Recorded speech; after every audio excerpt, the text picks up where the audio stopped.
Hi, sisters, and whatever brothers there is joining us. Hi, good morning. Actually, it's moving into the afternoon now.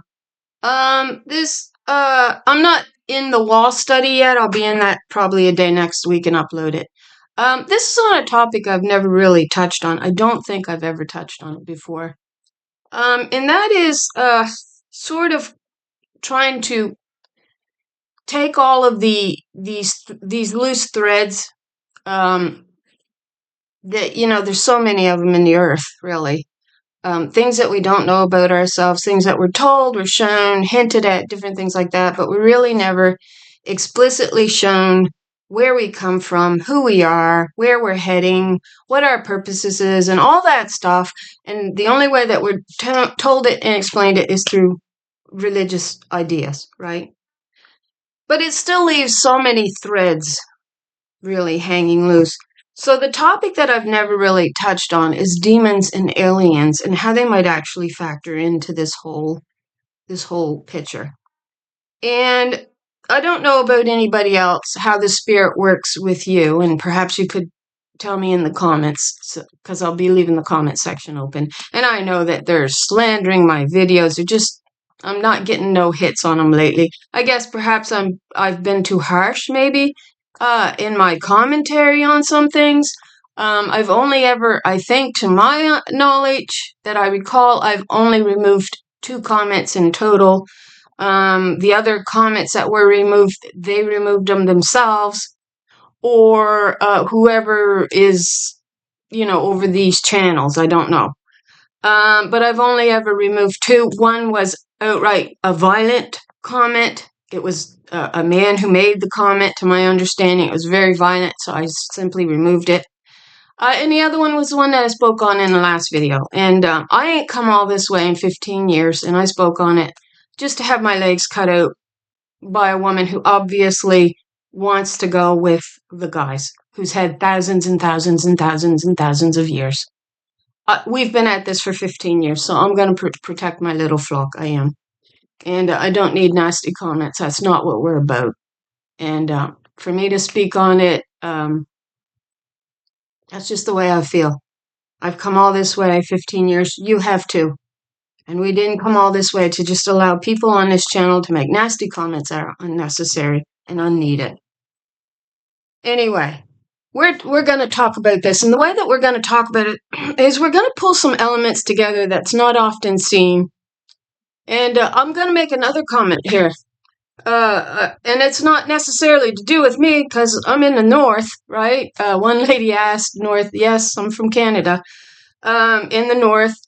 And this is about the Southern Baptists disallowing women to preach. What are the guys at again? Silencing the women.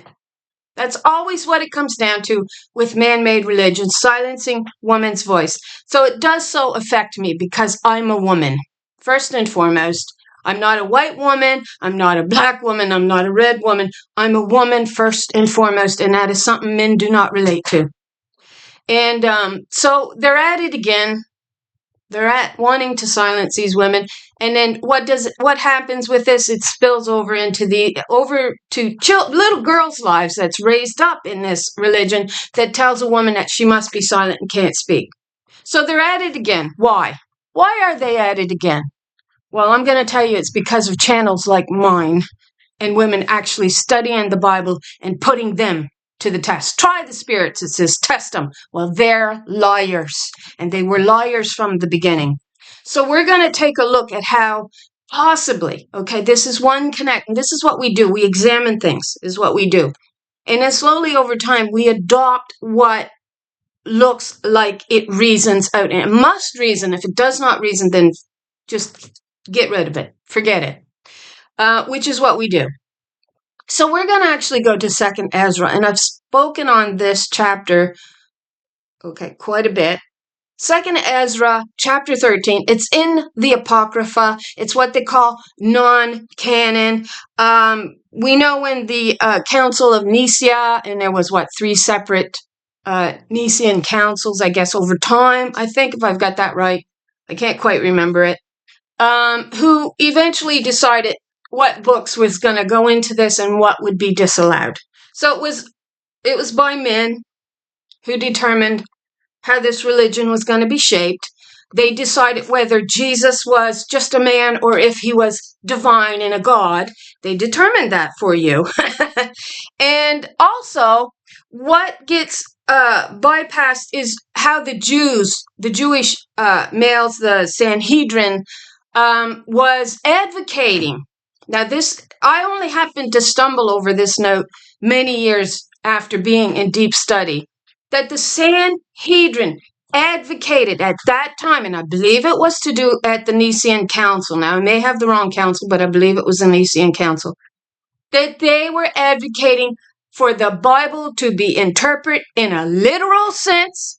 So that meant basically any man that was to make a commentary on this comprised books by the Nicene Council, that the commentary had to be done through a literal interpretation. It could not be done through allegory. And it absolutely stated outright, it could not be, the commentaries could not be made through allegory. It absolutely had to be interpreted literal. And the Sanhedrin was advocating for that to take place when this was composed. All right? So you really have to get into history. That's one of the many threads left loose for you to kind of tug at and pull at and see where it leads, as I seen in a movie. I can't remember where it was. It was the Elora? Enora? Oh, I can't remember the movie. But her mother says, tug at the string and see where it leads you. And that's just what you got to do with these lion boys. And they don't like being challenged, or you're going to get men like what's going on in the Baptist church in the South telling women to shut up. They don't like you topping them. You know what I would do? I would take this as an opportunity absolutely to move away from the Philistines' way of thinking. If I was women, I would completely come out and I would continue to study, but I would study through the Holy Spirit. I wouldn't be listening to the boys on the pulpit going, me, because that's what it's all about. They can build their own idol up. They can fall into their own pit. Let them stay in the pit. They can do that. We're going to take the high ground on this, and I think it's an absolute opportunity for the women in the South to do just that. Separate yourselves. Come away from their lie. And this is all taking place. Again, they're trying to flip it all around. You can see everything that we're saying gradually coming to pass. But again, the wicked sons of Belial and Baal are trying to taint what we're saying as if it's the bad and they're the good. Well, no, it says this contamination happened a long time ago. It's not a new contamination. No, this is the truth that's being established by the daughters, and we're going to back that up, at least to some degree, by what we read and get a handle on what it's absolutely meaning in 2nd Ezra chapter 13. Now, I started to say the way the Spirit works with me, I'll just have like a flicker of an idea. It's such a brief idea.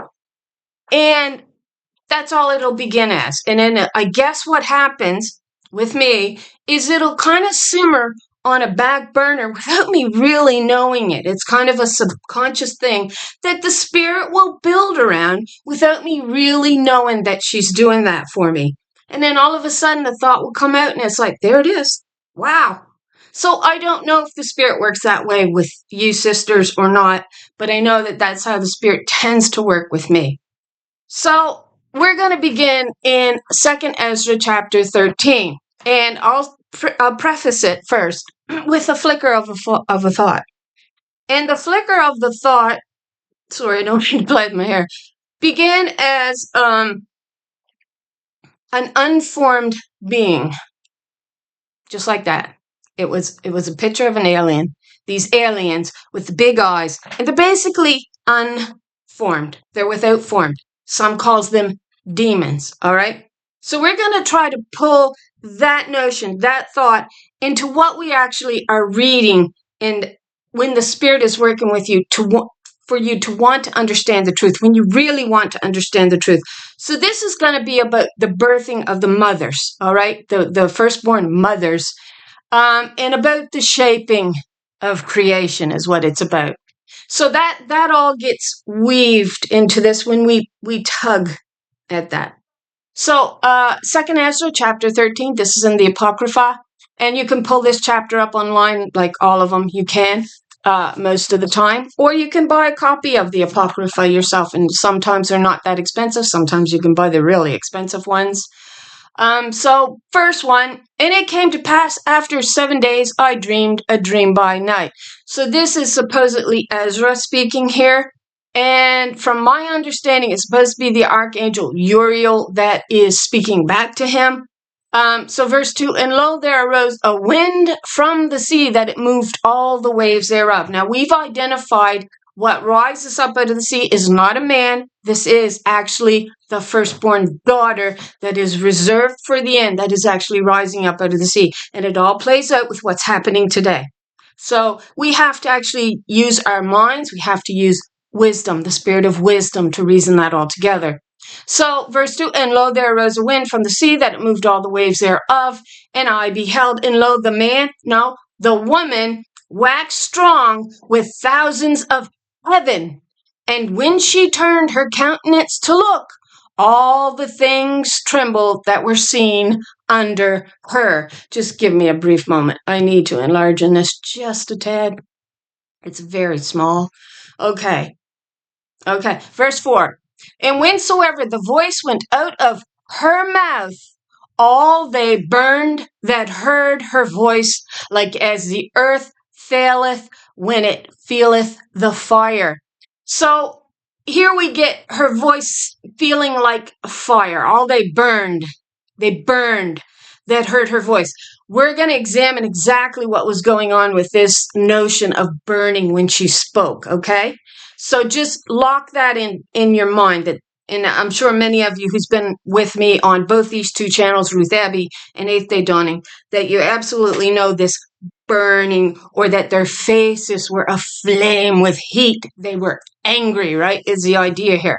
So this is what her voice is causing. And we don't see men, particularly like churches in the South, reacting to it. I'm sure there'll be others along the way that'll get on board with these wicked men who wants to play God and silence 50% of the world's population through this religious lie.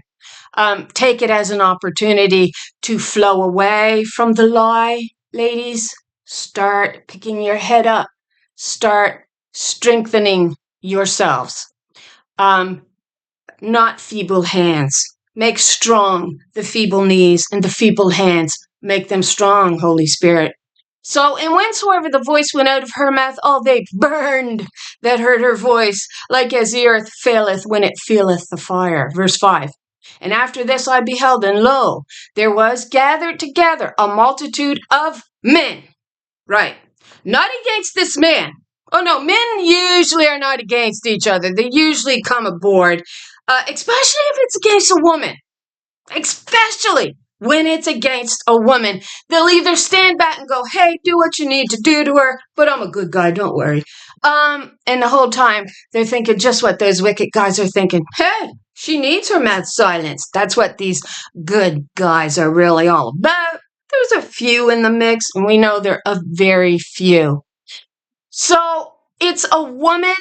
It absolutely lines up with everything we're going to discover in Revelation, which we're going to draw in. And after this, we'll read it again. And lo, there was gathered together a multitude of men out of number. We don't see that happening today, do we? From the four winds of the heaven to subdue the woman that came out of the sea. The sea is allegorical to peoples.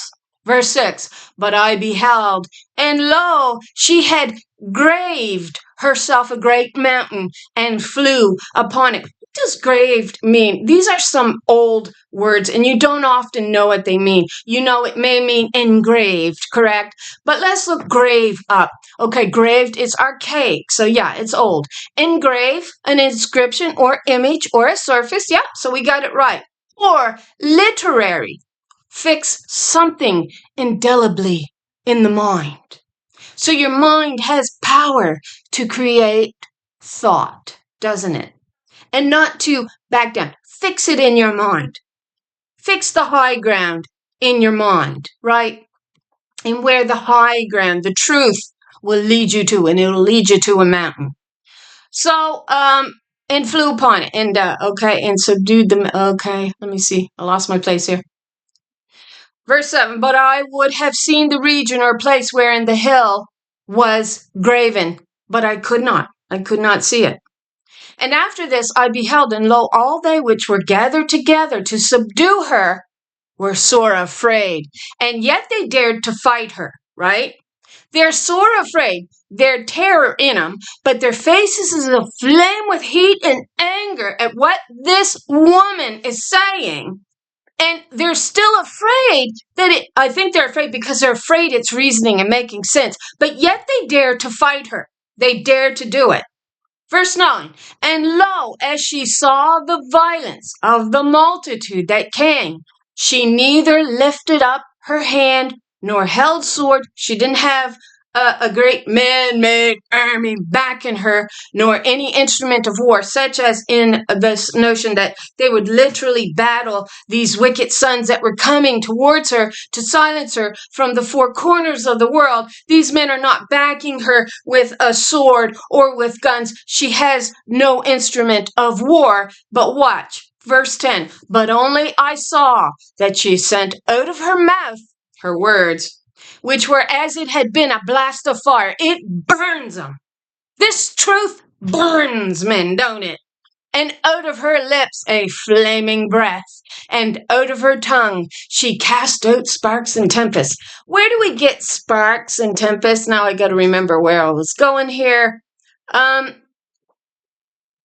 these are the daughters in allegory. We saw the embers was allegorical to a future posterity of daughters that will rise out of the embers, where we saw their Lord that had been burned to an ash heap in Psalm 68. And it was a village of women surrounding their own Lord's head, which is female. My head is female. It is not male. Man was never my head. My head was my own Lord, her, which is also wisdom, our mother. So this is where they actually come from, these embers, this spark. So what's the storm here, the tempest? Noun feminine, a storm. Oh, they're going to rile us bad, these boys. Who's coming against us to silence our voices once again in the land, and it's through their pride, it's through their built-up male idol, it's through their own lie, their pit of lies that they have fell into, and it's their pride that's doing it. So storm, tempest, feminine, a hurricane, a storm, a tempest, sa'ar. So what does sa'ar lead us to? Masculine. Horror, affrighted. Oh my gosh, do we see the story playing out through the words themselves? Of course we do. A bristling. A bristling. When these women finally get angry enough to speak their minds, instead of going silent like we've done for thousands of years, these men bristle like wild animals. That's what they do. Their fur, their hair bristles, but also a terror and affrighted. Horribly sore storm. If we hit on that again, it takes us to hair, I believe. No, not this one. But there's another one. It'll take you straight to their hair. To sway. But it's interesting that Sa'ar will eventually lead us to Seir, which is your he-goats that climbed to the top of her mountain and took possession of her rightful authority and throne. So it's interesting where this word tempest leads us to, actually, when we look it up through the Strong's Hebrew, from this verse in verse 10 of the Apocrypha, and it says, but only I saw that she sent out of her mouth as it had been a blast of fire, and out of her lips a flaming breath, and out of her tongue she cast out sparks and tempests. The sparks are the daughters, the future posterity that'll spark into existence. They're also identified as a jar. So that's where I was going. So the sparks actually takes us to the ruby. All right, now let me just see if I can find it here. Here it is. And the word is cadcod. And we discovered this on Ruth Abbey quite a few videos back. It's Strong's Hebrew 3539, cadcod, a precious stone, perhaps a ruby. Now, they got it masculine. It's never a masculine. Your foundation stone is supposed to be feminine, and your foundation stone will lead to your capstone, which is also a feminine. And so you're looking at the cornerstone in a sense, and we know it is identified as daughters, who are your pillars that will support their own house, is what they're supporting this time, and that's found in Psalm 144, I think, verse 12. And you'll get your daughters as these pillar stones supporting a house. And it's these daughters reborn out of these embers where the Lord was burned to ashes because the first Adam rejected her as the foundation stone.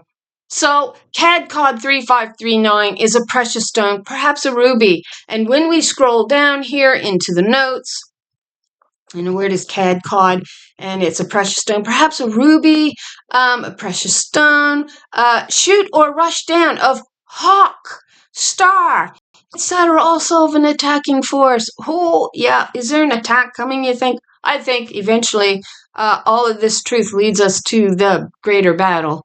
So a gate, from the same as cad. Now we're going to hit on that. In the sense of striking fire from a metal forged, a sparkling gem, probably the ruby, cad, from Hebrew cad. So it's the same as cad. We hit on cad, and you know what it says?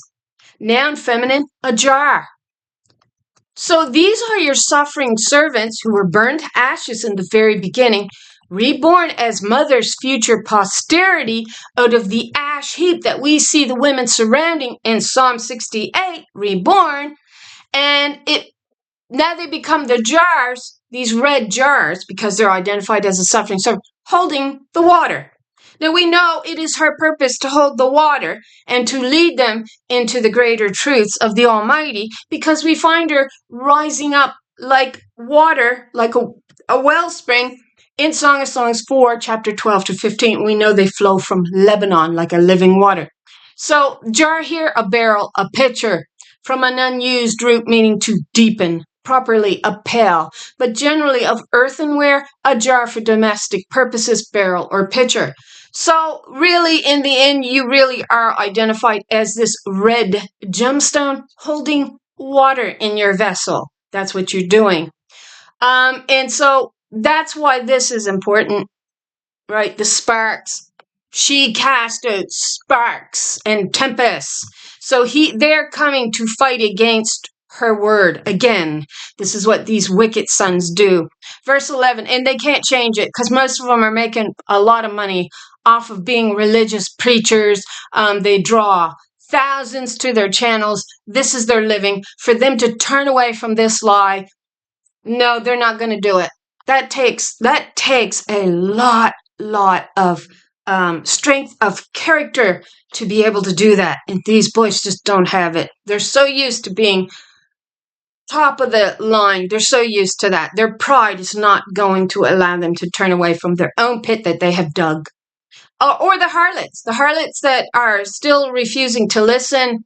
For some reason, they will not even give it a listen. They're so terrified of hearing truth that basically they refuse to even listen to it. They're so afraid of it. They're so afraid of it. So that's how weak their own faith is, really. It's a testament to just how ridiculous this whole notion is to me all the way around. So verse 11, and they were all mixed together. Yeah, they are. Aren't they coming after us? The blast of fire, the flaming breath, and the great tempest, and fell with violence upon the multitude which was prepared to fight, and burned them up every one, so that upon a sudden and of an innumerable multitude nothing was to be perceived, but only dust and the smell of smoke.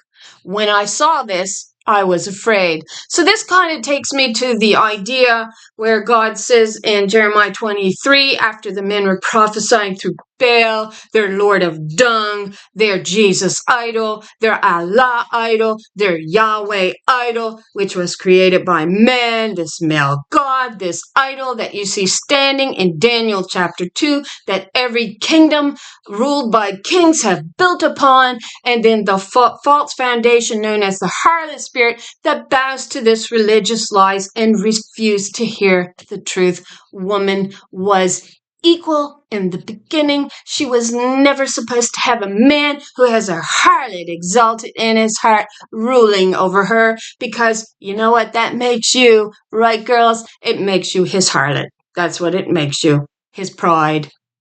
And he'll steal your goods. He'll steal your rights. Where do you think it all began if it wasn't in religion? Sure it was. So, verse 12, afterward saw I the same woman come down from the mountain. So, I'm seeing here, I didn't finish my thought on 11, where they're prophesying through Baal, through man, through father. They begin to use the he pronoun in Jeremiah 23. It tells you outright, but we tend to bypass it because we just don't really understand the scriptures, as they're called. And but once we get a handle on what was going on, they were absolutely started to prophesy through the he pronoun. When God says, you saw no image, make no image, you make neither male nor female, you follow the way of God, which was to be upon my wise women's tongues, and you turned on her, and you sacrificed her on the cornerstones, and we get that, and you came upon area, wave upon wave. The harlot spirit broke in upon her in Job 31, and it was because of men like King Solomon, King Hezekiah tore down her high places, representing herself, representing the feminine, but they were to have neither male nor female representation but it was idolatry. So in the beginning, they made a male and a female. Then this king, particular Hezekiah, went up and tore down the grove, it states, but he left the male idol standing. So he was part and parcel of the complete building of this system when he left the male idol standing and tore the female one down. And so Hezekiah goes up and he begins to petition to the Lord that is still sitting as the glory, and he petitions to her to save him and his tribes from the attacking force of Sennacherib. And Sennacherib says to him, why are you going to her? You even went up and tore her high place representations down. And why the Lord was fully for that. She says, you left the male one standing. Why did you do that? Well, now we know why. The kings did indeed want to build a male idol and make her his harlot. And that's just what this covenant shows you. This is the covenant to be disannulled in Isaiah 28. So, and there came much people unto her. Afterwards, that upon a sudden of an innumerable multitude, nothing was to be perceived but only dust and the smell of smoke. When I saw this, I was afraid. Afterward, saw I the same woman come down from the mountain. Now, on this thought, I'm seeing the rod caught up to the heavens, right? And that's her firstborn daughter. That the dragon is going to come after the woman who gives birth to this female ruler, this firstborn, all right? So it also may be her coming down off of Mother's holy hill, in a sense, because she says, who shall ascend into my holy hill? She with clean hands and a pure heart, who has not lifted herself up to vanity. Vanity there, when you look it up, has the idea of idol worship, and it's male. She has not bowed her knee to Baal, to husband as Lord and God. And so here she actually gets caught up into the mountain, and here she is saw coming back down from it, is what I'm beginning to kind of perceive there. So verse 12, afterwards saw I the same woman come down from the mountain and call upon her another peaceable multitude. So this is her coming back down into the world. Verse 13, and it's got the idea from the prior verses that she actually is forming this mountain as well. She's carving out a place, right? And it begins in the mind. Creation begins in the mind, from what is stated. And that creation belongs with the female, not the male. It was never the male that created. It was the female that did that. Which is why we're seeing unformed beings, is the idea. So we'll look at that in a minute. So verse 14. No, 13. And there came much people unto her, whereof some were glad, some were sorry, and some of them were bound. And others some brought of them that were offered. Then was I sick through great fear, and I awaked and said, see, here's another man, apparently Ezra, this is our fourth, who bore witness to the greater truth, and he was sick through fear. Great fear through this idea. And we also see it coming upon the men who were coming against her. Great fear. So he became sick with fear. We saw Daniel's counsel, the countenance, not counsel, the countenance of his face fall when he witnessed the truth. We saw Paul taken to the third heaven. He was not able to speak upon what he saw. And we saw John as well, seeing what was spoken by the great daughters in the end. They were the thunders uttering the truth that these men fear her words, but it comes out like fire and it heats them in anger is your allegory there. It makes them so mad that you got men going, we better put those women in line again. They're getting out of control. Not this time, boys. It's your turn. And I awaked and I said, thou hast showed thy servant these wonders from the beginning, and hast counted me worthy that thou shouldest receive my prayer. Verse 15, show me now yet the interpretation of this dream. Verse 16, for as I conceived in mine understanding thoughts, woe unto them that shall be left in those days, and much more woe unto them that are not left behind. Verse 17. So here we're starting to hit on those who are not left behind having more woe than those that are left behind. So let's see if we can understand what's actually in view here. I think, and I'll say it right out right, so you can see if it fits in. I think we're seeing a division between those that have died and gone on the other side, and those that are left behind, us who are still alive in this flesh, okay? So that's what I think it's pointing us to. It's not pointing to the rapture, as some would say, no, it's talking about the rapture. No, it's not. It's talking about the living and the dead. That's what it's talking about. So verse 17, for they that were not left, were in heaviness. So what are we looking at if we're looking at the living and dead? They're on the other side, aren't they? And they're in heaviness. Why are they in heaviness? We need to be asking ourselves. So every time we encounter a question, we need to form it in a way that we can understand what it's actually asking us. And that takes time for the Holy Spirit to shape that, what that question actually is asking. For they that were not left, so those that were dead, were in heaviness. So they're in heaviness. Now some would tell you or have you believe this man-made religion that they're sleeping in the grave and waiting for the day when they will all be taken into the heavens. Not according to this chapter in particular, and others that would agree with us. For they that were not left were in heaviness. Verse 18. Now understand I the things that are laid up in the latter days. So what does it say in Daniel chapter 12? I believe it says they will go to and fro in the earth in the latter days, meaning you have the ability to search for the deeper truths in these final days. All right. And we have the method to do it. We have books that abound with a great deal of study that we can look into all of these things, right? So we can go to and fro in a sense. We can do it on the computer. We can do it in books. We can even do it by watching TV, right? We can understand things that we never understood before. But for us daughters, it means putting it together. So we're going to go to and fro in order to do that. That means gaining knowledge, which shall happen unto them and to those that are left behind. Let's read that again.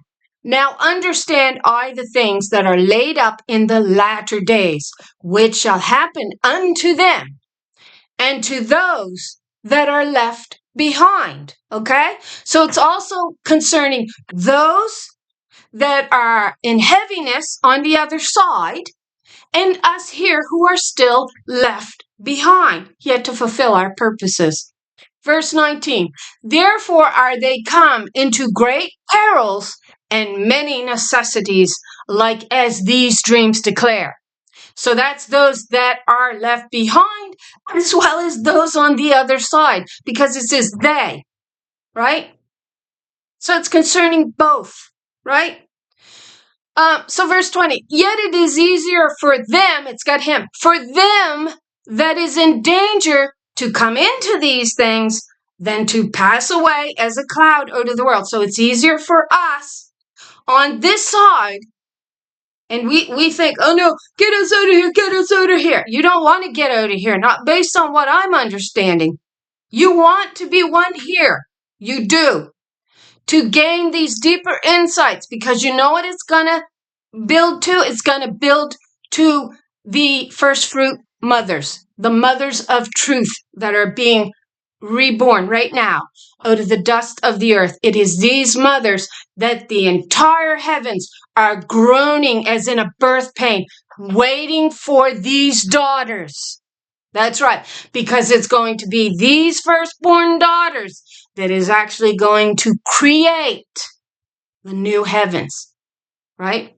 And by extension, those who are not left behind, those who are in the dead, a new body that they have not created for themselves. They cannot create a new body, a new form for themselves without the mothers of truth, and they certainly cannot do it through no male. No father, no son can birth you a new body, especially when you are built on a lie. So that's part of the reason why they are currently in heaviness. Now, understand what that would do to you on the other side. You examine that for yourself. What this absolute lie would cause from you looking back in, going, I believe this lie. What would it cause you to feel like? So, let me see. Verse 20. Let's scroll it up so we don't go back down through them. Verse 20, yet it is easier for them that is in danger. That's us women who are in great danger from these wicked men who wants to play God and who wants to remove our role as the creator, the maker, the potter. She alone can form you a new body. Without her, you will be formless. You will be shapeless. You will be desolate. There's a word here we're going to look up in a minute. If I think to pull it up. So, yet it is easier for us to come into danger, into these things, than to pass away as a cloud of the world, and not to see the things that happen in the last days. And she answered unto me, she, Uriel, the angel who's able to postulate what the meaning of these things are, said unto Ezra, and said, 21, the interpretation of the vision shall I show thee, and I will open unto thee the thing that thou hast required. Verse 22, whereas thou hast spoken of them that are left behind. This is concerning us right now. This is the interpretation. Verse 23, she, not he, she that shall endure the peril in that time hath kept herself. They that be fallen into danger are as such as have works and faith toward the Almighty. Now we discovered the Almighty meant wisdom, our mother. And we actually have works and faith towards the truth of our mother and our head. So when we have that understanding, we actually have a work. We're building on something. Now, I heard years ago to the church that I went to that by believing in Christ or Jesus and the Father and all good works, you were actually creating a body for yourself. Now, can you understand why those on the other side would be in great woe? Great woe. What was the word it used? I'm sorry, I can't remember what it said here. Heaviness. So they're in great heaviness. They're in great sorrow. And what else would it cause? What else would it cause, do you think? I would think it would cause great anger, wouldn't it? So let's keep going. Verse 24. So let's continue to scroll down here. Know this, therefore, that they which be left behind, you who are still alive and able to perceive the truth, why would you be more blessed than they that be dead? I just said why you would be more blessed. Because you actually have the truth and you're actually creating a new body for yourself. That's what the truth will do for you, not a lie. It's going to make those on the other side it's going to leave them in great heaviness, weariness, chaos, desolation, and anger. They're going to be absolutely angry at this lie that they went out believing, because it leads to a body that is without form, without shape. That's what it leads to. What else has no form and no shape? These aliens that you see, these big black-eyed aliens. Why would they be angry, you think, with mankind? Don't you think they'd appear like demons in anger from the other side? And in some instances, they've actually are sending in warnings to try to warn us. They are us. That's what they're trying to tell us. We are you. But they can't speak and tell it to us. We have to figure it out. That's why you are more blessed than they that be dead. They're actually trying to help us, whereas others are so angered by the lie that they're appearing as very demonic. Now, this is one interpretation, and I think we're hitting on it more and more. So, and some are actually trying to warn us. They're trying to show us there's something wrong here.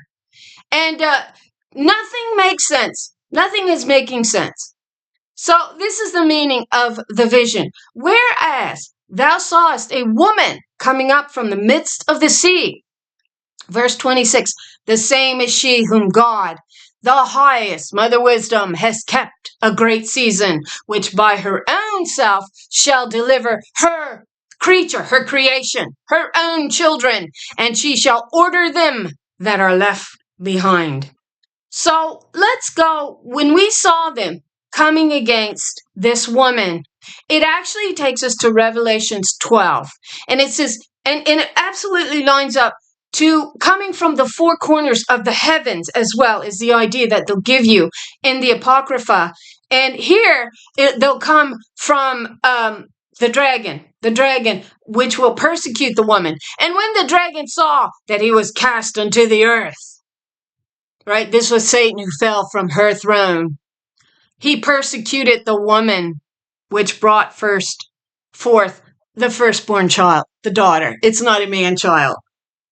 That's why he falls. It's not a man-child. It's a daughter. The firstborn daughter is the firstborn of the kingdom and the sovereign. And they denied her rightful place. And to the woman were given 2 wings of a great eagle, that she might fly into the wilderness, into her place, where she is nourished for times and half a time from the face of the serpent. So we also get there was no place found for his sword. And sword was allegorical to word. And when we look up the word place here, when you go look it up, it's going to mean scabbard. So he actually loses his foothold in the religious world. The women are turning away. There's got to be a great turning away. So Thessalonians has it interpreted as a great apostasy. No.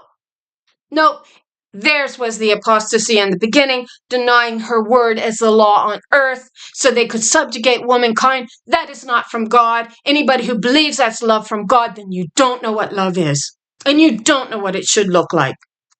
And the woman was given 2 wings of a great eagle, that she might fly into the wilderness, into her place where she is nourished.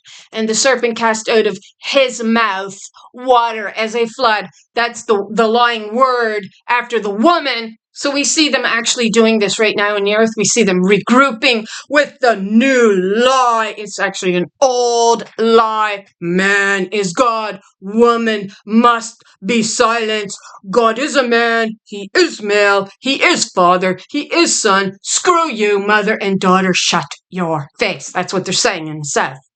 So where do we find her not shutting up? Well, we find her in Isaiah 42, don't we? We know this one well. It's amazing when you get it straightened out, isn't it? And it makes them so furious. So furious. Because they've heard themselves preach themselves for so long that it really hurts their pride, doesn't it? And there's no grace to them. There's not a bit of grace to them. I would feel like being more gracious if I saw any of these boys who thinks they have the truth actually going, hey, just maybe there's something to what this truth, what it looks like, what this lady is saying. But they don't. I never hear it anywhere. I see it graciously from these women here who's going, yeah, and you would get it because you're the ones that's being oppressed through the lie. And the intent was that the future posterity, born of mother wisdom, would actually awaken to the deep truth. And finally, birth her children, form her children is what she's going to do. So in Isaiah 42, so while we wait for the appearance of gracious sons, who will be able to reason and have a little wisdom. Isaiah 42, where does she say it? I have long time holding my peace. I believe it's also she in verse 13. They just got the he pronoun.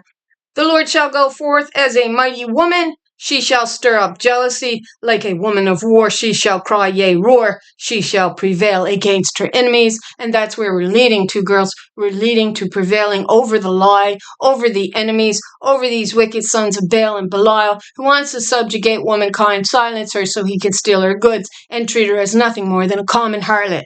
That's not love. I have long time holding my peace. I have been still, and I have restrained myself, the restrainer. She will be took out of the way. She's no longer going to restrain things. She's going to let them break loose so that she can actually birth her firstborn daughters and her children in the next. So I have been still. I have restrained myself. Now will I cry like a travailing woman, like a mother. I will destroy and I will devour at once. I will destroy your lie out of the lands. I will beat your mountain, your idol of a man, small like chaff, and I will blow it away in the wind. I will blow this wicked idea away in the wind. And I will make, that's your tempest, also bringing the wall down. So I will make waste mountains and hills, and I will dry up all their herbs, and I will make the rivers islands, and I will dry up the pools, and I will bring the blind. So the dragon here is found spewing this water. So what does she say here? And the serpent cast out of his mouth water as a flood after the woman, that he might cause her to be carried away of the flood. And she was for a time, right? So you got to look at history. You got to look at a space of time when you're actually studying the Bible, and you got to factor in other parts that's going to help yield up the greater truth, right? That's going to put you on the holy ground where you need to be standing, and not move from it, right? So she says, and I'll bring the blind. She says, I'll make waste mountains and hills, and I'll dry up their herbs, and I'll make the rivers islands, and I will dry up the pools, those that tried to carry the woman away in the flood. She prevails at the end. And the earth helped the woman. Yeah, she, the Holy Spirit, helped the woman. And the earth opened her mouth, and she swallowed up the flood, which the dragon had cast out of his mouth, the religious lie. No place, no scabbard is found for his sword, his word. That's what it says in this chapter. Let's backtrack, see if we can find it. Maybe it ain't this chapter. You see.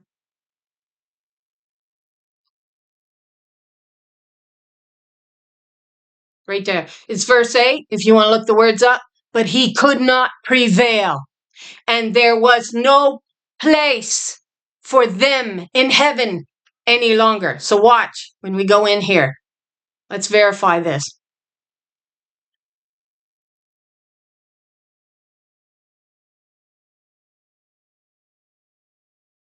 My computer's being real slow. Just last couple of days has been really slow. And not had he did not have and no place. That's 5117.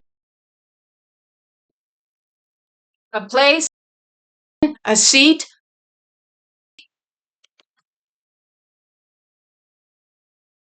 useful male, areas, locality, occasions, passenger place, reef, regions, room. When we keep going down here, it's got as a city, a village, a district, in various places, place where two seas meet. Two seas meet. Look at that. So I don't know if it says it right or if it is in the notes.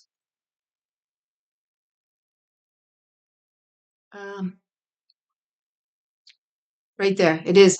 A place, apparently a primary word, a spot, generally in space, but limited by occupancy, whereas chora or kora is a large but particularly a participle locality, i.e. location, as a position, home, tract, etc. Figuratively, condition, opportunity, specially a scabbard. What does a scabbard hold? A scabbard holds a sword. What's a sword? Allegorical to word. So there is no place found for his word in the heavens anymore. So that's when she is caught up to her mother's throne.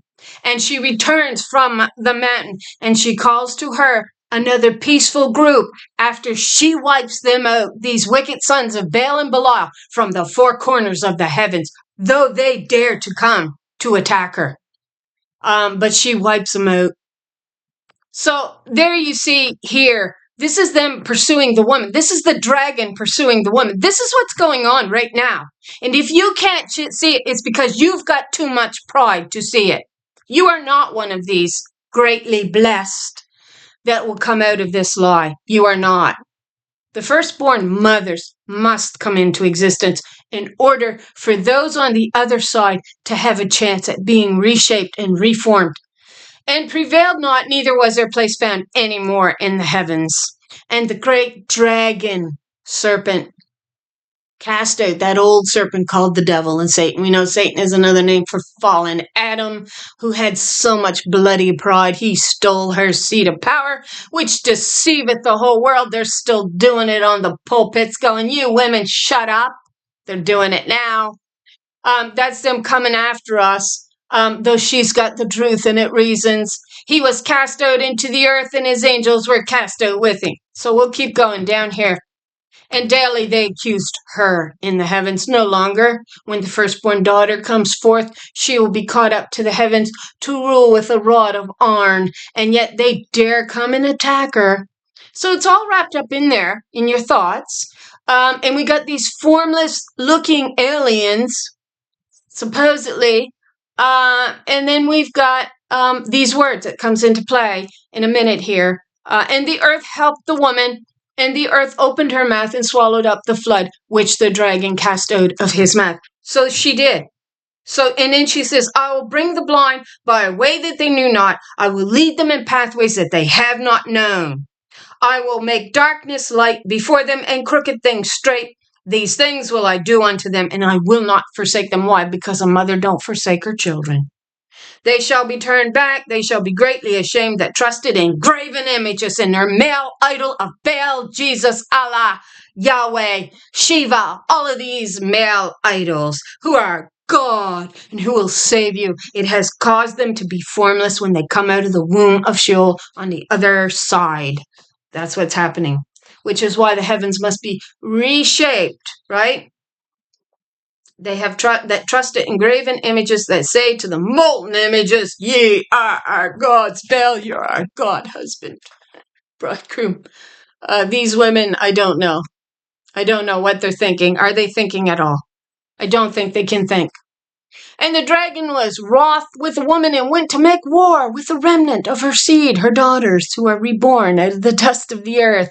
And even those who simply knows that this is a religious lie, absolutely knows it's a religious lie, who are fighting for women to have equality, that was always the way of the true mother wisdom, which keep the commandments of God and have the testimony of not Jesus Christ. We know from prior studies that they included these words that were not found there. The Christian writers included the word Jesus Christ and the Lamb, and it was not even there. It was completely imposed upon the text. They have the testimony of wisdom. That's what they have. They have no guile on their tongue of Baal worship. They have not bowed their knee to the image of Baal. They come away from the lie. They are the witnesses, the true witnesses to the true Holy Spirit in the land, not the lie. So then we have, this is the meaning of the vision. Whereas thou sawest a woman coming up from the midst of the sea, the same as she whom God the highest has kept a great season, which by her own self shall deliver her creature, and she shall order them that are left behind. So her creatures or her creation is actually going to take us to this verse in Romans 8. Romans 8:21, future glory, that the creation itself will be set free from its bondage, that the women who creates may be set from her bondage to decay, which is causing the decay of our entire creation because we are not birthing our children and forming them. They're coming out formless and void. They're coming out desolate. They're coming out mourning. They're coming out sad. They're coming out angry in some cases. They're coming out like a demon in some cases. Angry, so angry, because we are not being the mothers that we were intended to be from the beginning, and we are not causing our children to be formed by knowing that they have a mother. We know that the whole creation has been groaning together in the pains of childbirth. Men don't deliver children. It's the women that actually has to deliver the children. Been groaning together in the pains of childbirth until the present time, which is why we see in Jeremiah, is it 30 or Jeremiah 31, I think, or 30. Why now do I see every man standing around with his hands on his hips as if he's a woman who can give life? He can't. He can't. And they want you to believe that it's sons here that creation is waiting for. Creation is waiting for the mothers, the firstborn mothers, to create the bodies necessary for us to move into the next life. And we mothers actually began forming our own bodies by having the works that mean something to the Almighty. And by extension, then she gives us our bodies. So we are the first fruits. Not only that, but we ourselves who have the first fruits of the Spirit grown inwardly as we wait eagerly for our adoption as daughters, not sons. We get the adoption of the daughters.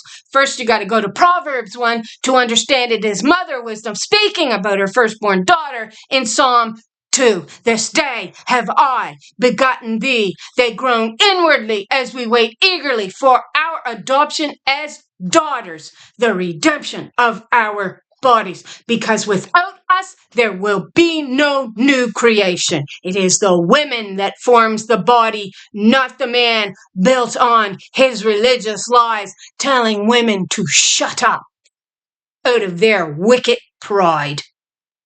Now, let's go on. So I think we've covered most of the information. We can maybe just do a straight read to the end here. And that she held neither sword nor any instrument of war, but that the rushing in of her destroyed the whole multitude that came to subdue her. This is the interpretation. We will subdue them. We will subdue these liars. Behold, the days come when the Most High will begin to deliver them that are upon the earth. The Most High is our mother wisdom. She will begin to deliver them. That's those on the other side. And those in the earth, this is the great blessing on us to be able to take part in that deliverance of our children. And that means the reshaping of an entire creation. The reshaping of the heavens. That's what we're looking at. This is creating. This is what creating the new heavens looks like. And when all the people hear her voice, every woman, let me see, and she shall come to the astonishment of them that dwell on the earth. Look at that. Yeah. Okay, let's begin at 29, because this is fun to read. Behold, the days come when the Most High will begin to deliver them that are upon the earth. That's through us. Daughters can't deliver through a son or a father. 30, and she shall come to the astonishment of them that dwell on the earth. They're not looking for a female. They're looking for a man. They're astonished. And they're also astonished that these daughters of wisdom are making sense. 31, and one shall undertake to fight another against another, one city against another, one place against another, one people against another, and one realm against another. And the time shall be when these things shall come to pass, and the sign shall happen which I showed thee before, and then shall my daughter be declared, whom thou sawest as a woman ascending.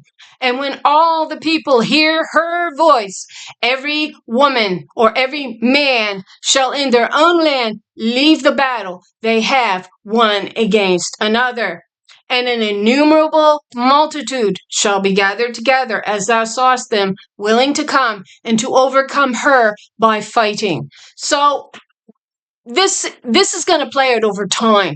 It's not instantaneous. And we understand that just living here and looking back through time, and especially living in these end days, what our understanding actually goes up to when we're in the Word and we're actually studying to bring together that little book that we're supposed to utter as the witness in the earth, as the Holy Spirit.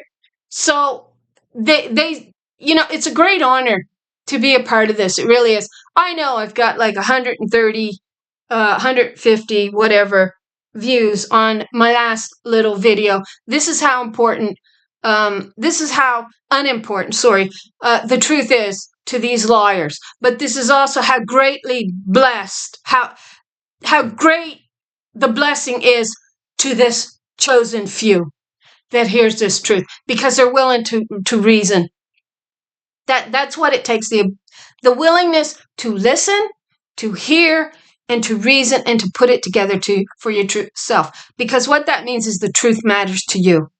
And mother's going to see you and going to go, this is one of my firstborn daughters. The truth matters to her, right? And so it's a great blessing to be one of these few. And I know that they're attacking my channel. They've been doing it from the beginning. And anytime I come out with a real good video that may help educate somebody that wants to see the greater truth, they will really try to knock it down hard. And one shall undertake to fight against another. And the time shall be when these things shall come to pass, and the sign shall happen which I showed thee before, and then shall my daughter be declared. This day have I begotten thee, she says in Psalm 2. Thou art the firstborn of my womb. You are my chosen queen of my hill, whom thou sawest as a woman ascending, not a man. And when all the people hear her voice, every man shall in their own land leave the battle they have one against another, and an innumerable multitude shall be gathered together, as thou sawest them, willing to come and to overcome her by fighting. See, it begins to make sense when we substitute what really is there that the men really are fighting against. It's her, it's the women. Take a look around you. If you're not paying attention to politics right now, you're not going to see this truth. But I don't know how you can't see this truth, that it's absolutely the men fighting against the woman. Yes. And now they're doing it in these so-called righteous and pious churches where the men are seeking to silence the women, as opposed to coming on side going, yes, this is truth. We will hear it. And we will believe it. No, they got too much pride. It's all about them. Yeah, it's all about them.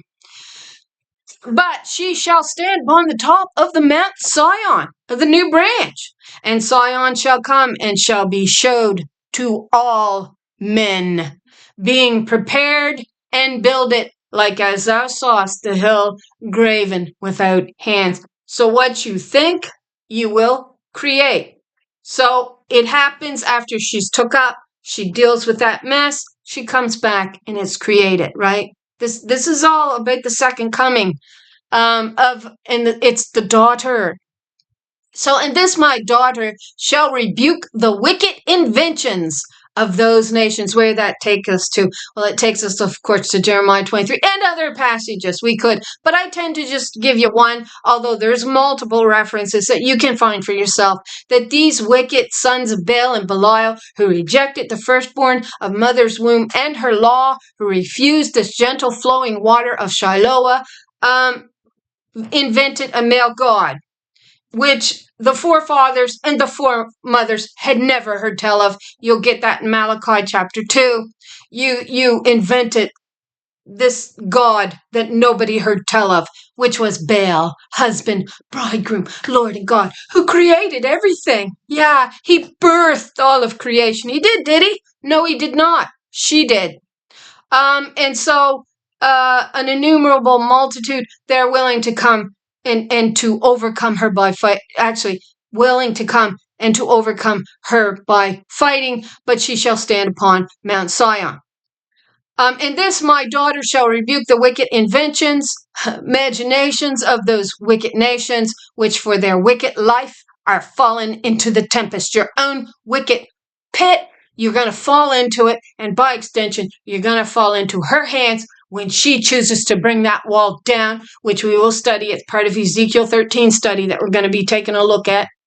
And shall lay before them their evil thoughts, and they don't want to hear the evil thoughts that they've had right in their own wicked hearts. They know what we're saying. It's resonating in here, and yet they refuse it. They refuse to hear the truth, and yet they know it. And shall lay before them their evil thoughts and the torments wherewith they shall begin to be tormented, which are like unto a flame, and she shall destroy them without labor by the law, which is like unto me. I'm not sure what that means, which is like unto me. The law. So, and she shall destroy them without labor by the law. So when we're following the real law of God, we are not under judgment. And when you're following the made-up law system of a made-up male God and men by extension playing God, it will destroy them according to this. Their own laws are going to destroy them. So I think that that's what that's saying, their own law.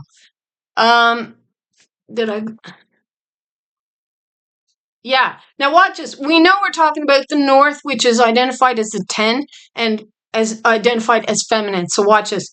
And she shall lay their evil thoughts. Okay. Verse 29. And whereas thou sawest that she gathered another peaceable multitude unto herself, her daughters, the firstborn mothers, and their daughters and their sons, by extension, 40, those are the 10 tribes. You see, the feminine, these are the women, which were carried away prisoners. We were made prisoners by the men who were rejecting her law. The sons in the nation of Israel, we are told, turned against their own sister's law, their own wives' law. Now, actually, I see this very different. I see the sons in the nation of Israel, and not all of them, that are willing to fight on behalf of their sister's name. We see what happened. A lot of daughters and sons needs to be educated about past what took place. Israel is not a country, they're the only country in the Middle East that allows women's rights and other rights, right? The rest around hates womankind. They want Sharia law in place. They want to be able to put a yoke on our neck, just about like the Southern Baptists. You could say, oh, there's a world of difference. No, they aren't. They go back to the same thought at the heart of man, that he hates his sister. And it can play out as a mild hatred, or it can play out as a severe hatred. But that religious lie is always where it starts, that man is God. That's where that hate is, and that's where it leads to, a deep-seated hate. So I tend to think the Israel right now is representing the masculine, perhaps, that are actually the only ones willing to fight this horrible system of Sharia law and the hatred of women and the murdering of them and the raping of them and the defiling of their faces. And they are the only ones so far that I'm seeing that's really standing up for us. So in a sense, these are where the sons will come from. The daughters are out amongst the nation, the other nations, the Gentile nations, where we were carried away as captives when those sons turned on us. Now, I may have that wrong. So, but I'm seeing a very different story than what the UN wants to tell, what they want to speak out on. They certainly do not want to defend the women, though they want to make it look like they've got hordes of women on their side. They went in, they captured the university, the schools, et cetera, so they could capture the youth, and they've done that. And they're uneducated, especially the women, is who they went after hard. They needed the women siding with wicked sons. That's what they needed, and they've got them. So I tend to see the masculine right now, though there are women, of course, in the nation of Israel, current day Israel. I may have it wrong, but so far that's what I'm seeing. And the 10 northern tribes are the daughters that currently are regrouping, and you watch a lot of them that are fighting for women's rights. They're also siding with Israel. It's irony, isn't it? It is the women out here fighting for women's rights against what they're doing to womankind right now over here in the West. And we know Israel's considered a westernized nation. We know the westernized nations. But it's ironic that it's the women, right? The 10 northern tribes that's actually siding with the men, the sons inside Israel. Isn't that ironic? So we got it all actually forming, but in a different way than how we've had it laid out, right? It is there. It is encapsulated in the little book of truth, not the religious lie from those men of Baal on the pulpit who wants to silence us women. That's why the men in the West are going, huh, it's not me. It's not me. Yeah, we know. It isn't you. You're right. You're absolutely right. You're too weak and cowardly and too boastful and proud to understand the truth. You're weak. You're weak. It takes strong men. Now, I may be speaking out of turn. I don't know everything. I simply realize what Sharia law, what all of that has brought on. And yes, we're also seeing the religious sons turn on us daughters. And that is where the 10 northern tribes come out of, woman. They're the 10 northern tribes out amongst the nations of the Gentiles. We're actually seeing this. We're seeing this come about. So those are the 10 tribes which were carried away prisoner out of their own land in the time of Osea the king. Now, I haven't studied this. I haven't looked into this. We could also translate perhaps Sennacherib, who Salmanassar, the king of Assyria. So we know Sennacherib. We studied him. We saw what he was doing to the glory. He was turning on her. He was blaspheming her that sat between the cherubim. And it says, the daughter of Zion has shaken her head at thee. And yet King Hezekiah went up to her and he said, please, please don't hand us over to Sennacherib and all the other nations that he's took over. And he says, look what I've done. I went in and destroyed you, woman. That's what he was basically bragging about. They just turned everything over to he, because they just simply did not want you waking up to who you were. Yet the Lord will awaken as a mighty warrior that's been drunk on wine. That's the Red Sea and admixture of religious lies and laws that she's got to part as the sword, the real word of God. He carried them over the waters, and so came they into another land. Well, we can say that. We can actually see that in the world. They were carried over into other lands. But they took this counsel among themselves. They took the truth with them. That they would leave the multitude of the heathen and go forth into a further country where never mankind dwelt. So, is that future? Is it heavenly that we're looking at? Is she actually established in a foreign location out in the heavens where no man can reach? So that this counsel may come back to us as through the Spirit. It was promised. It was promised. So that's one way of looking at it, isn't it? That they might keep their statutes, which they never kept in their own land. And they entered into Euphrates by the narrow places of the river.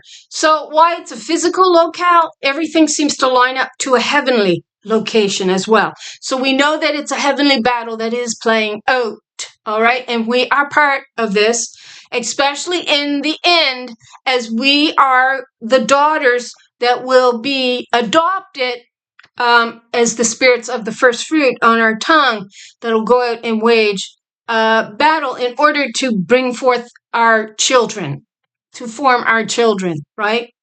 So for the Most High then showed signs for them and held still the flood till they were passed over. So that is the parting of the Red Sea, right? You got to part the admixture. So we also see in Micah chapter 2, I think it's verse 16. Let's go there. I might have that wrong. And this is the parting of the sea. And what happens as we go out into the second heaven, I believe, to do a greater battle against the multitude that's gathering against the firstborn daughter, when she's caught up to her throne, which seems to be in Draco. I might have that wrong too. So Micah, I might have the wrong chapter. Let's just check that. Nope, it is. It's 2.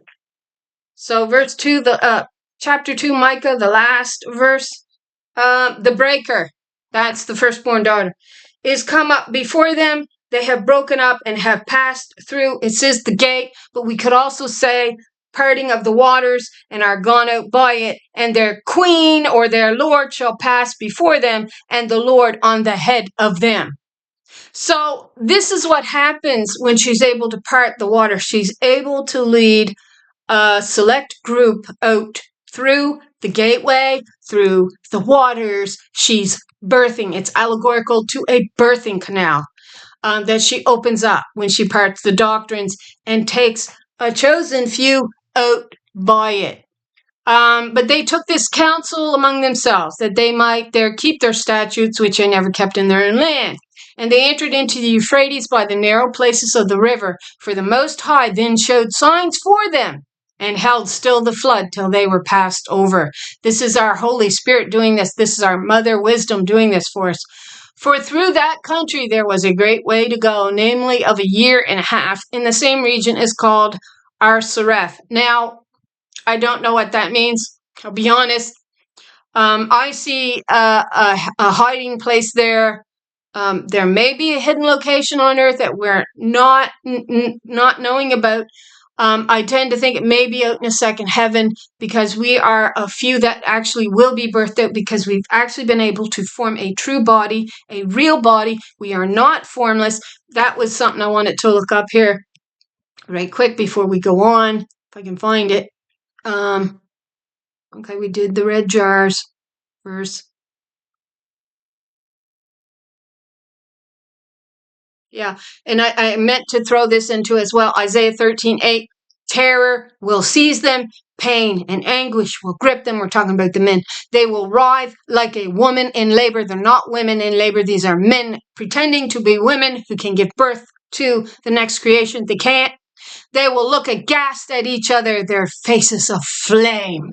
You see, they're in fear, they're in pain, but they're angry at the same time, because they don't want to receive the truth. So then we go to Romans 8, right?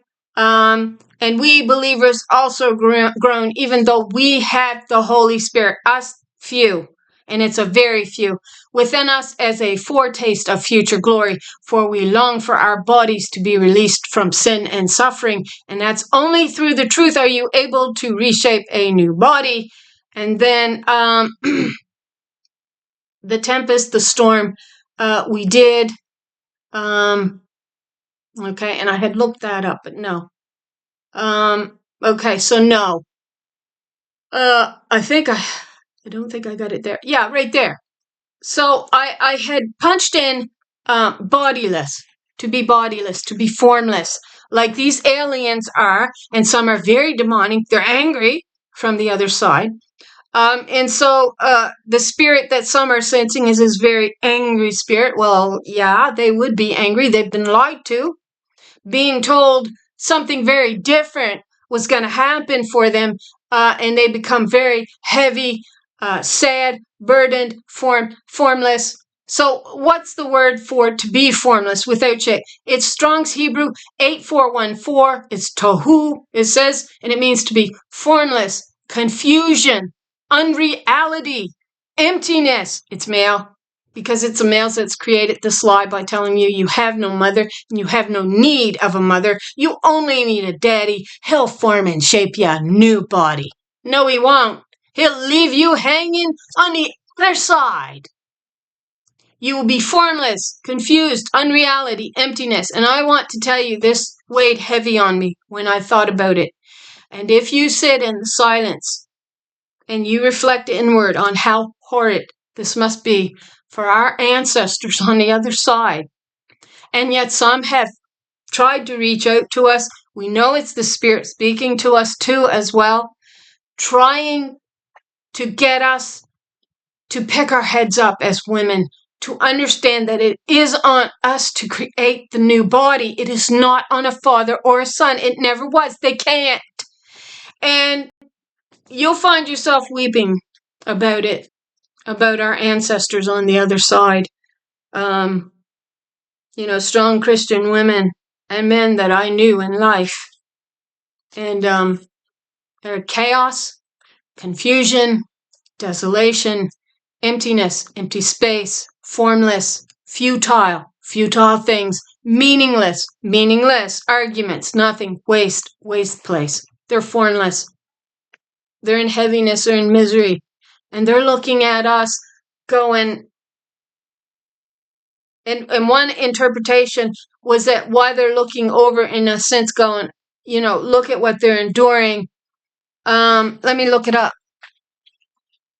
What this version of it says in Ezra, 2nd Ezra 13. Mine says it differently. So we're getting to the end here, folks. Okay. Just about done. Where's 13? 10, 11, 12, or 13. Let me see.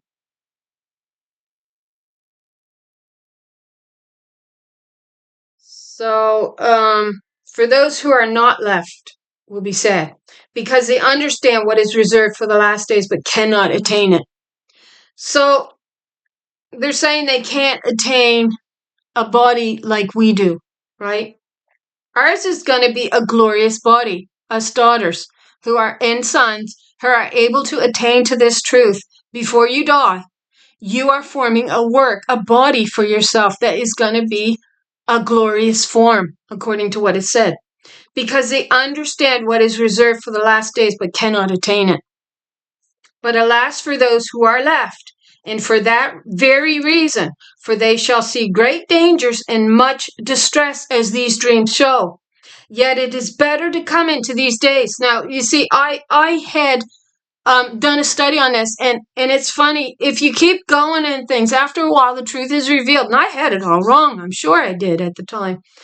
But I had a few things right. I had caught on a few things that were right, and that allows you to climb to the next.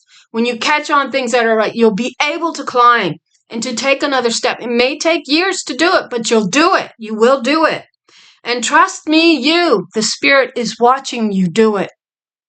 So, but alas for those also who are left, and for that very reason, for they shall see great dangers and much distress as these dreams show. Yet it is better. Remember, when we're stressed out about things, yet it is better to come into these things, though incurring peril, than to pass from the world like a cloud, and not to see what shall happen in the last days. She answered me and said, I will tell you the interpretation of these visions. And I think we've just understood what it all meant. So it says, she who brings the peril at that time will herself protect those who fall into peril, who have works and have faith in the Almighty. That's like saying in the truth. So you're making a glorious body for yourself that apparently those on the other side could not attain to. That said, she's able to take out once she passes through.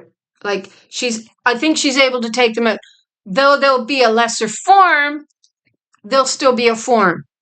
And they're watching us from the other side, though they cannot attain to this great glory that we daughters and sons are securing for ourselves. I'm delighted. I see 136 on my last count, on my last video, and I'm like, these are precious to God. These are the strong ones. These are the preserved ones. These are the precious ones. And they're precious because they're building a form that no other that has gone on before us could attain to. Now, these wicked sons in the south, and I'm sure it's going on in other places, wants to silence us and call themselves good for it. They don't know what's waiting for them on the other side. What's waiting for them on the other side is a formless body. That they cannot attain to the glory that we are going to attain to. And you have to hold on to that thought. When peril comes your way, you hold on to the thought that she is going to protect us. She is. We are her strong and preserved ones because nobody else wants to hear it. Nobody. And so it's going to fall as a burden upon us daughters. That's what it states. It says we bear this burden upon us. And we do. We know what it feels like, don't we, girls, to have a yoke on our neck. They don't. They don't. They have no understanding of what it's like. And you can say, well, you don't have it now. Yes, you do. You still have it. Look around you. The things that keeps a woman down. There's nudity everywhere. There's debasement everywhere. Anytime you pull something up, it's for his entertainment. It's not for yours. It's for his. You're to be debased and be okay with it. Well, you think that doesn't affect this. Of course it affects it. It affects our little girls having to witness this from the time they're raised in it. And you could go, but we're a Christian nation. A load of bull crap from the bull crappers who formed a bull idol. They're full of it. So, from an unused root meaning to lie waste, a desolation of surface, desert, figuratively, a worthless thing, adverbially in vain, confusion, empty place, without form, nothing, thing of naught, vain, vanity, waste, wilderness. They cannot attain to it. They cannot attain to the great glory. And though we can form them into a new body, they will never have what we attain to. Right? Is how I'm kind of taking it right now. There's also the sense of the absolute wicked will be cut away.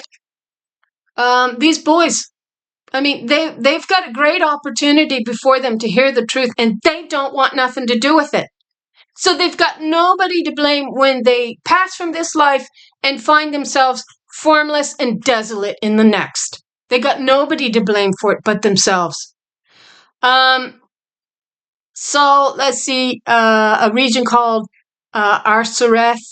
Then dwelt they there until the latter time, and now when they shall begin to come. So these may be our sister spirits coming from a region that was called or known as Arsareth.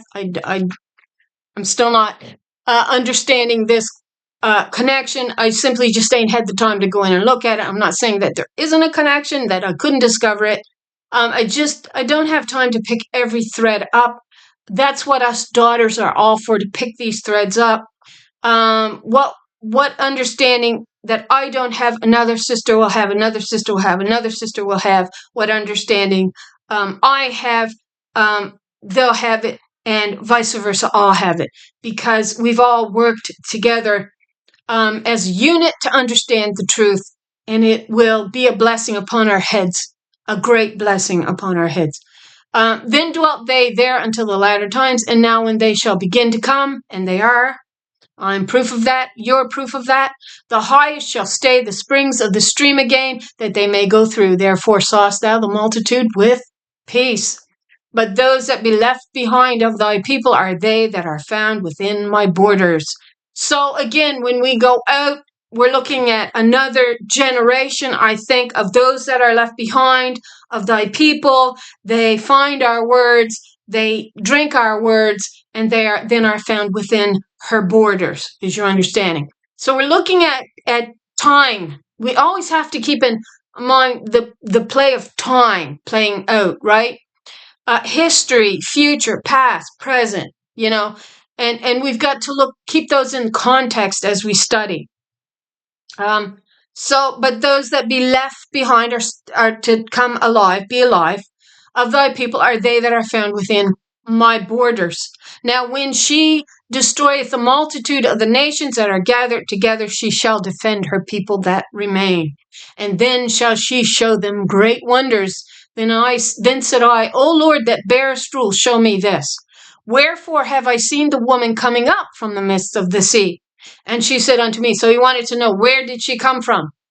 And so Uriel said unto me, like as thou canst neither seek out nor know the things that are in the deep of the sea, the deep of the people, you don't know everything.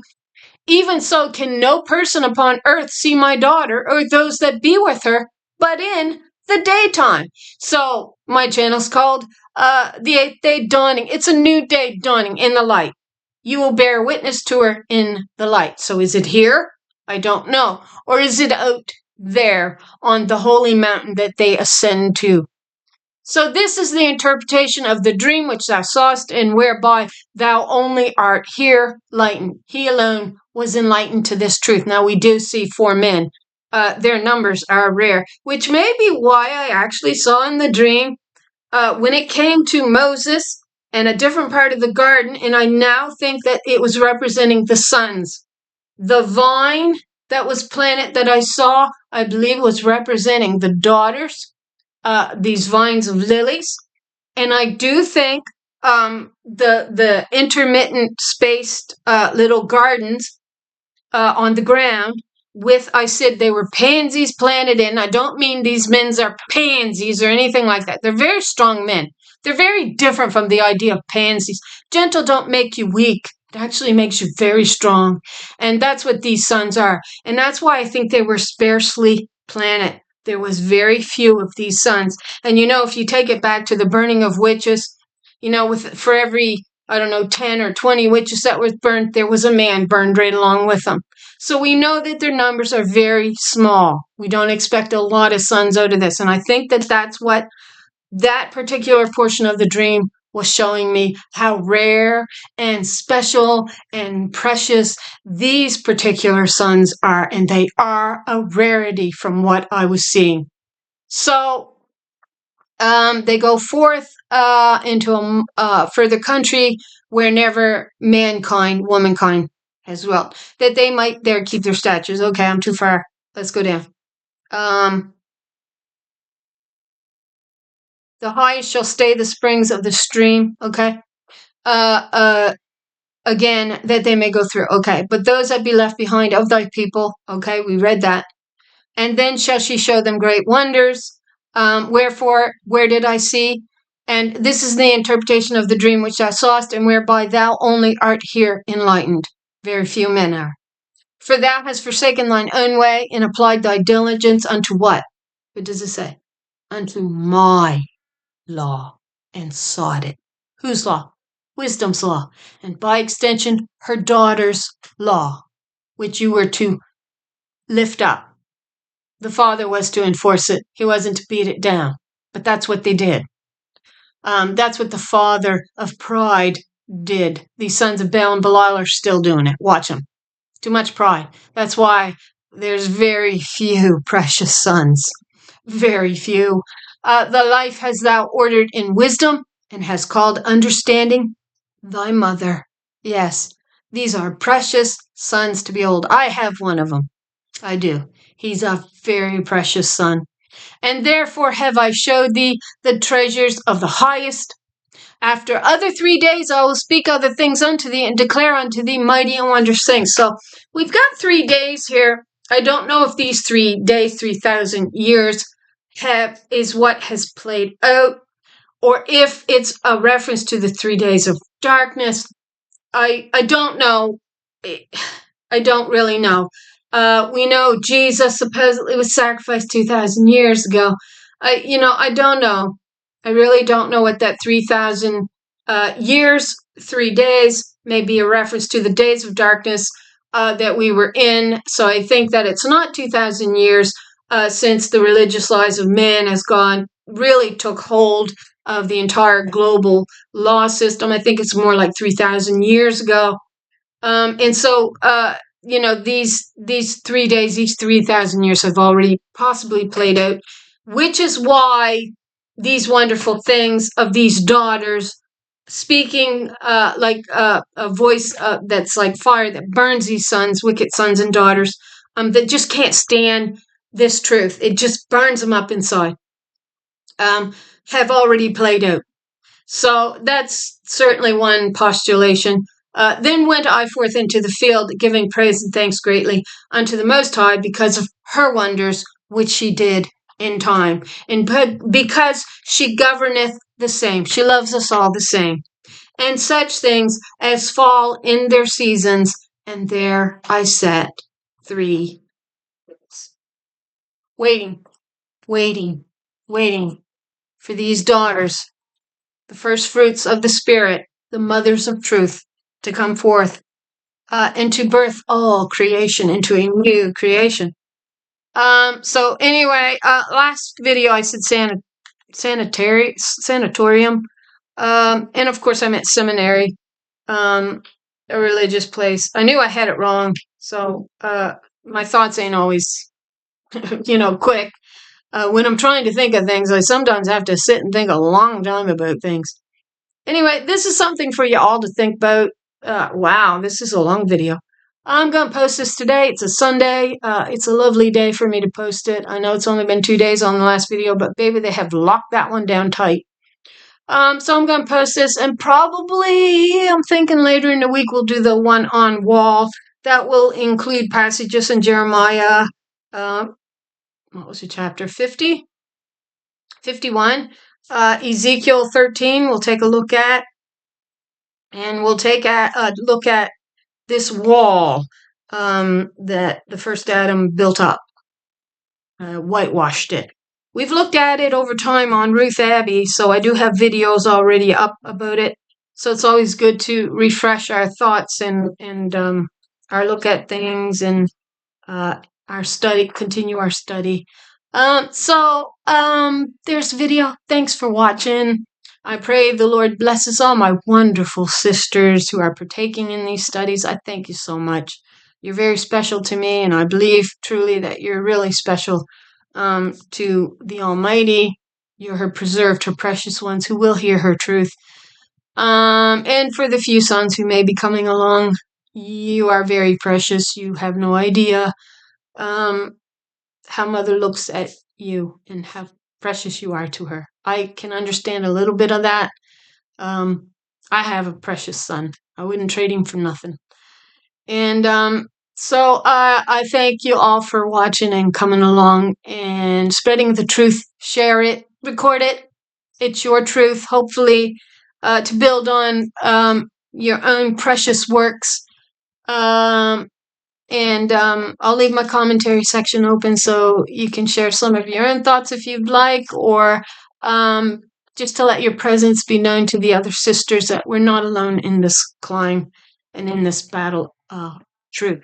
So thanks again. I pray the Lord blesses you with an abundance of truth, and I hope you all have a lovely day.